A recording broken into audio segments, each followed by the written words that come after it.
తెలంగాణ సచివాలయ నిర్మాణంలో లోపాలు మరోసారి బయటపడ్డాయి. సీఎం ఛాంబర్ అంతస్తులో స్వల్పంగా పీఓపీ పార్టిషన్ పెచ్చులు ఊడిపోయాయి. 6వ అంతస్తు నుంచి బయటకొచ్చే మెయిన్ ఎంట్రన్స్ వద్ద ఈ ఘటన జరిగింది. రామగుండం మార్కెట్ కమిటీ చైర్మన్ కారుపై పీఓపీ కూలింది. అయితే కారులో ఎవరూ లేకపోవడంతో ప్రమాదం తప్పింది.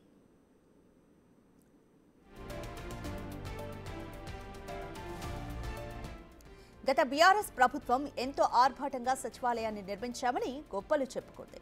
సచివాలయ నిర్మాణ ఖర్చుల విషయంలో పలుమార్లు నాటి ప్రభుత్వం మాటలు మార్చింది. పెట్టిన ఖర్చుకు వేసిన అంచనాలకు ఎక్కడా పొంతన లేదన్న ఆరోపణలు గతంలోనే వచ్చాయి.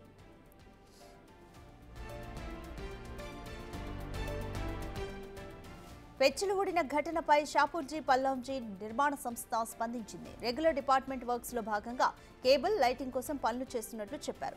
కన్స్ట్రక్షన్ ప్రాబ్లం కాదని, అది కాంక్రీట్ వర్క్ కాదు, స్ట్రక్చర్ కు ఎలాంటి ప్రాబ్లం లేదని, ఊడిపడింది జీఆర్సీ ఫ్రేమ్ అని తెలిపారు. స్ట్రక్చర్ నిర్మాణం పూర్తయి 2 ఏళ్లవుతుంది, ఎలాంటి నాణ్యతా లోపం లేదని చెప్పుకొచ్చారు.